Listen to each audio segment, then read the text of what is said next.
Guarantee संविधान ने दी और सरकारों की जिम्मेदारी बनी कि वो इसको लागू कराने का काम करें। जिनके पास जमीनें नहीं थी उनको जमीनें देने का काम करें, जिनके पास रोजगार नहीं था उनको रोजगार देने का काम करें, जिनके पास जिनको पढ़ने के लिए अवसर नहीं थे उनको पढ़ने के लिए अवसर देने का काम करें। बड़े पैमाने पे सरकारी आंकड़ा कहता है कि 54% दलितों पे 1 गज जमीन नहीं है। ये सरकारी आंकड़ा कहता है, मीडिया के लोगों ने दिखाया। तो जिन पे जमीन नहीं दी आजादी से पहले सरकार को लोगों को जमीन देनी चाहिए थी, लेकिन सरकार ने उनको जमीन नहीं दी। जो थोड़े बहुत हमारे लोग शासन प्रशासन सरकारों में आए, उन्होंने इस योजना को लागू कराने का काम किया। आज जो जमीनें पट्टों के रूप में हमें मिली है, सरकार उनको छीनने का काम कर रही है। अगर हमें अपने अधिकारों को सुरक्षित रखना है तो राजनीतिक शक्ति का निर्माण हमें अपने लिए करना होगा। बाबा साहब अम्बेडकर ने जब वोट का अधिकार दिलाया तो उन्होंने कहा कि आज मैंने रानी का पेट चीर दिया है। आज के बाद राजा बैलेट वोट से तैयार होगा, आपकी वोट से तैयार होगा। उनको यह विश्वास था कि हमारे लोग पढ़ लिख के अपनी वोट का सही प्रयोग करेंगे और एकजुटता बना के अपनी वोट को अपने लोगों को देने का काम करेंगे। जब वो अपनी वोट को अपने लोगों को देने का काम करेंगे, फिर हमारे लोग शासन सत्ता सरकार में बैठ के अपने लोगों के अधिकारों को जो संविधान में मैं देके जा रहा हूं उनको लागू कराने का काम करेंगे और समय परिस्थिति के हिसाब से नए नए अवसर जो है अपने लोगों को देने का काम करेंगे। लेकिन हमारी नादानी, हमारी नासमझी और हमारी लापरवाही की वजह से हमारी वोट की शक्ति नहीं बनी। जब हमारी शक्ति नहीं बनी तो हमें अधिकार कैसे मिलेंगे, हमारे अधिकार सुरक्षित कैसे रहेंगे। इसलिए भीम आर्मी के माध्यम से हमने समाज को संगठित करने का काम किया और संगठित समाज को उनकी वोट को एकजुट करके अब आजाद समाज पार्टी के जरिए जो अन्याय अत्याचार और अधिकारों के खिलाफ जो डाका सरकारें डाल रही है उनको रोकने के लिए, राजनीतिक शक्ति बनाने के लिए मध्य प्रदेश में हमारे लोग दिन रात मेहनत कर रहे हैं। मेरा ऐसा मानना है कि आने वाले 2023 के चुनाव में आजाद समाज पार्टी और उनके सहयोगी दल जमीन पे जो मेहनत कर रहे हैं उसका परिणाम ये शोषित वर्ग के लोग उनको देंगे और वो राजनीतिक शक्ति बना के जो आज तक नहीं हुआ उसको करने का काम करेंगे। मैं जो बातें आपसे कहूंगा, मेरा नौजवान साथियों से यह अनुरोध है कि इसको गांव गांव में जाके बताने का काम करें। और मैं लोकतंत्र के चौथे स्तंभ से भी ये बात कहूंगा कि जिस तरह से वो पैसे वालों की बातों को बड़े पैमाने पर दिखाने का काम करते हैं, वो हमारी गरीबों की पार्टी और उनके द्वारा किए गए संकल्पों को भी दिखाने का काम करे, जो हमारी बात भी हमारे लोगों तक पहुंच पाए। कांग्रेस और बीजेपी की सरकारों में विभाग सचिव और सहायक सचिव के पद संविदा के जरिए भरे गए और फिर बिना आरक्षण का पालन किए उनको परमानेंट कर दिया गया। ये डाका ऐसे नहीं चल रहा है, ये डाका लंबे समय से चल रहा है। अभी यहां के मुख्यमंत्री जी ने एक योजना लागू की, लाडली बहन योजना। सुनिए आपने? कितने लोगों ने सुनिए? हाथ उठा के बताओ। उन्होंने कहा कि हम 1000 रुपए देंगे, यही कहा ना? लाडली योजना बिल्कुल वैसी योजना है जैसे किसान सम्मान निधि योजना थी। अभी तो इनको वोट चाहिए, पहले ये आपके वोटों को पैसे देके खरीदते थे। भीम आर्मी और हमारे लोगों के संघर्ष की वजह से अब इनकी हिम्मत नहीं कि ये पैसा बांट के वोट खरीद ले, इसलिए इन्होंने दूसरा तरीका ढूंढा। आज ये पात्र अपात्र नहीं देख रहे, आज ये 1,000 रुपए देने का काम कर रहे हैं। कल ये करेंगे क्या, मेरी बात पे गौर रखना। कल ये आपको नोटिस भेजेंगे घर में, याद रखना मेरी बात को। जैसे किसान सम्मान निधि का पैसा वापस लिया इन्होंने कि आप पात्र नहीं हो, पैसा वापस करो। ये आपकी चुनाव के बाद 2-4 महीने देके और आपकी वोट को ठग के फिर उस पैसे को वापस लेने का, आपसे लूटने का काम करेंगे। और अगर आप वो पैसा वापस नहीं करोगे तो आपको जेल भेजने का काम यही निकम्मी सरकार करेगी, मेरी बात को याद रखना। ये आपकी वोट की खातिर आपको पैसों में खरीदना चाहते हैं।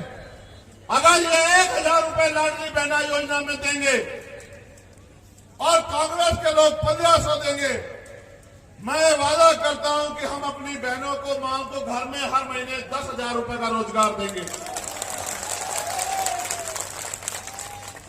क्योंकि इनकी देने की नीयत नहीं, ये हमारे लोगों की वोट को लूटना चाहते हैं। इसलिए इनके मन में कोई सच्ची तमन्ना नहीं कि हमारी माए बहनें ताकतवर हो जाएं। ये तो हमारी वोट को लूटना चाहते हैं, इसलिए कर रहे हैं इन पैसों की बात। दूसरा, रोजगार सहायक, उसकी तनख्वाह 9,000 रुपए। सफाई कर्मचारी, जिसकी वजह से मध्य प्रदेश के इंदौर, उज्जैन जैसे सिटी क्लीन होते हैं, उनकी तनख्वाह 5,000, 7,000, 9,000, 11,000 रुपए। आंगनबाड़ी, आशा, सहायिका, इनकी तनख्वाह ना के बराबर। मैं आपसे वादा करता हूं कि अगर जब हमें अवसर मिलेगा, हमारी सरकार बनेगी, इनको सरकारी कर्मचारियों के बराबर मुख्य वेतन देने का काम हम लोग करेंगे, मूल वेतन। मेरी इस बात को आप गांव तक पहुंचाने का काम करना। ये गैस सिलेंडर कितने का कहा मुख्यमंत्री से देंगे? कितने का कहा? कितने का कहा देंगे? कितने का? 500। जब इनकी सरकार आई केंद्र में 350 रुपए का सिलेंडर हुआ करता था। होता था नहीं होता था?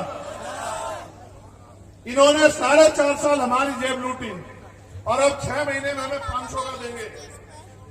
मैं आपसे एफिडेविट पे कहता हूं कि 350 रुपए का सिलेंडर हम सब लोगों को देंगे, इनके लोगों को भी। ये क्या 500 का सिलेंडर देंगे तो मुकर जाएंगे, इनके कोई जवाब नहीं। इनके जो देश के प्राइम मिनिस्टर, इनके सबसे बड़े नेता, उन्होंने क्या कहा? 15 लाख रुपए दूंगा, दिए। 2 करोड़ रोजगार दूंगा, दिए। 5 ट्रिलियन की इकोनॉमी कर देंगे, की। पता नहीं क्या क्या वादा किए पूरे। कहा चप्पल वाला हवाई जहाज में बैठेगा, बैठा कोई चप्पल वाला?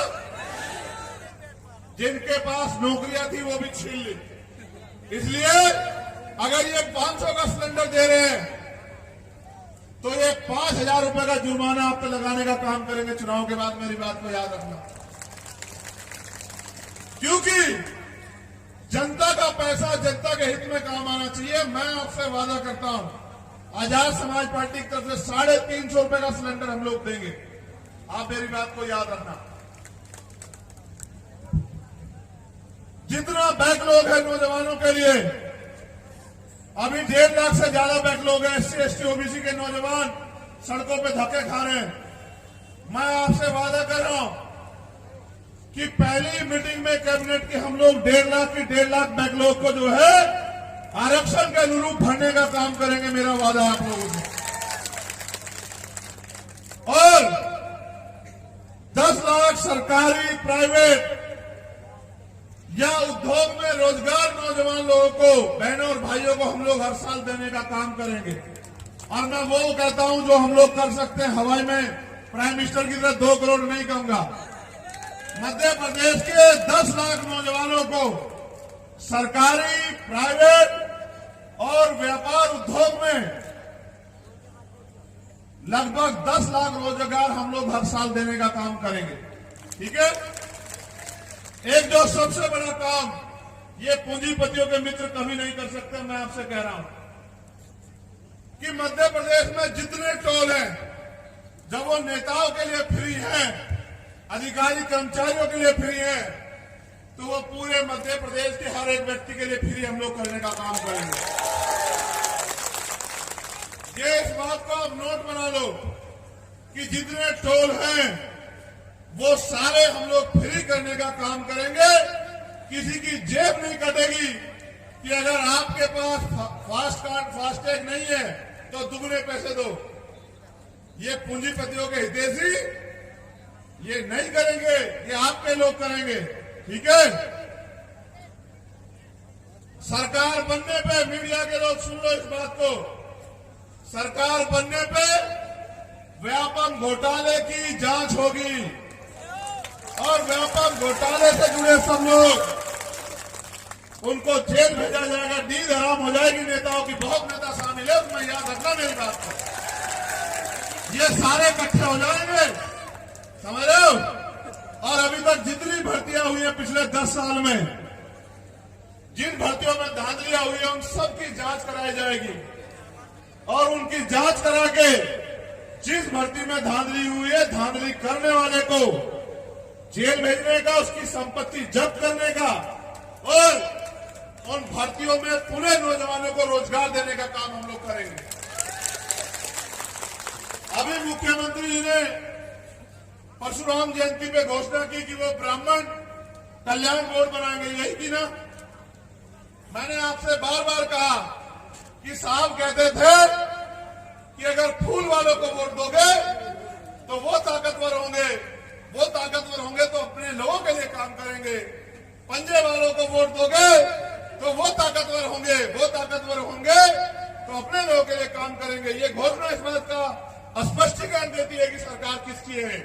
ये बीजेपी की सरकार चंद पूंजीपति और ऊंची जातियों के लोगों की सरकार है। ये गरीबों की, दलित, पिछड़े, आदिवासियों और अल्पसंख्यक लोगों की सरकार नहीं है। ये इनकी सरकार ये बनाए, ये ब्राह्मण कल्याण बोर्ड बनाएंगे, हम आदिवासी कल्याण बोर्ड बनाएंगे मध्य प्रदेश में। और जो संविधान का मूल उद्देश्य था, मूल भावना थी, जो 5वीं अनुसूची कहती है कि जल जंगल जमीन पर आदिवासियों का हक अधिकार होना चाहिए, तो मैं वादा करता हूं कि उस आयोग में, उस बोर्ड में सारे कर्मचारी आदिवासी समाज के होंगे, जिससे कि उस बोर्ड के जरिए आदिवासी समाज का भला हो। और जिन अधिकारियों द्वारा एससी, एसटी और माइनॉरिटी के कर्मचारियों का मानसिक उत्पीड़न किया जा रहा है, बहुत सारे कर्मचारी मुझे ट्विटर पे पत्र के जरिए संदेश भेजते हैं। मैंने बहुत सारा डाटा इकट्ठा किया है। उन अधिकारियों से भी मैं कहूंगा कि वो सत्ता के नशे से बाहर आए। ये सत्ता ज्यादा दिन आपको नहीं बचाएगी, ये नहीं रहेगी ज्यादा दिन। जिस अहंकार में हो, जिस घमंड में हो, ये घमंड टूट जाएगा। जैसे गुना जिले में धर्मेंद्र सोनी नाम के एक शिक्षक को उसका इतना मानसिक उत्पीड़न किया गया कि उन्होंने सुसाइड कर लिया। मैं आपसे कह रहा हूं, ऐसे सभी अधिकारी कर्मचारियों को जांच करा के उनको जेल भेजने का काम जो है वो हमारी सरकार करेगी। ये तो मेरी चंद घोषणाएं हैं। मैंने आपसे 12 फरवरी को भोपाल में कहा था, जब आपकी संख्या के आगे तमाम राजनीतिक दलों को कोरोना से भी खतरनाक बुखार हुआ था, अगर आपने देखा हो। मैंने आपको उस दिन कहा था कि जो आपकी मांगे हैं उन मांगों का घोषणा पत्र बना के आप मुझे दे दो और उनको एफिडेविट के तौर पे मुझसे ले लो। जो आपकी मांगे हैं, क्योंकि सत्ता में बहुत शक्ति है, जो मांगे आपकी हैं उनको पूरी कराने का एफिडेविट घोषणा हम लोग करना चाहते हैं। जब आप दूसरे लोगों को बना सकते हैं, जब आपकी वोट से दूसरे लोग बन सकते हैं, तो आपके लोग भी बन सकते हैं, क्योंकि वोट आपका है। यहाँ के पिछड़े वर्ग के लोग, उनको 54% आबादी के बाद 14% आरक्षण मिलता है, उनमें भी बड़ी चेतना पैदा हुई है। वो भी चाहते हैं कि इस लड़ाई को लड़ा जाए, वो भी कंधे से कंधा मिला के आपके साथ खड़े हैं। मैं आपसे कहना चाहता हूं कि 54% आबादी को 54% आरक्षण देने का काम संख्या के आधार पर आजाद समाज पार्टी करेगी। यहां अशोकनगर वासियों को भी भाई राजकुमार जाटव, जिन्होंने अपनी ड्यूटी पे को निभाते हुए अपने प्राणों का बलिदान किया, सरकार ने तो उनके लिए कुछ नहीं किया।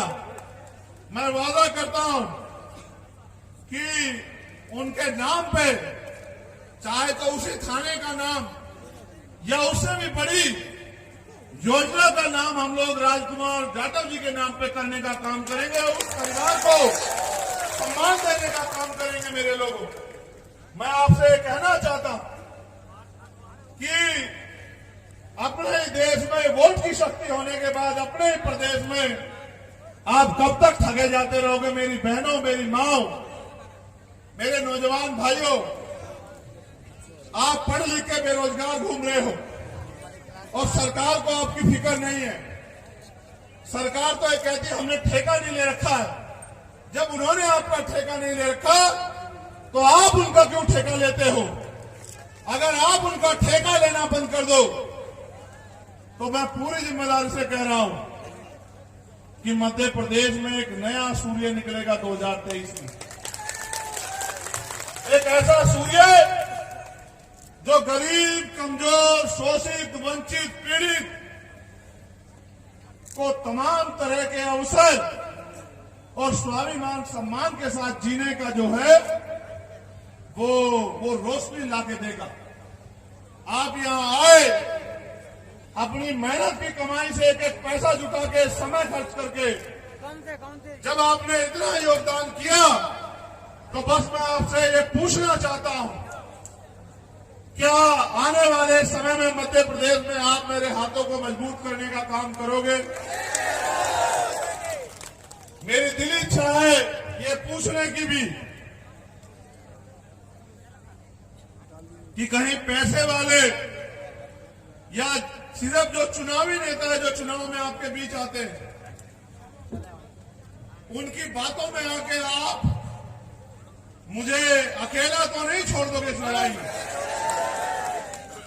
जिन मेरे मध्य प्रदेश के नौजवान नेताओं ने, सम्मानित नेताओं ने पूरे 5 साल आपके साथ होने वाले अन्याय के खिलाफ लड़ाई लड़ी है, उनको दोबारा कमजोर तो नहीं बना दोगे, उनको ताकत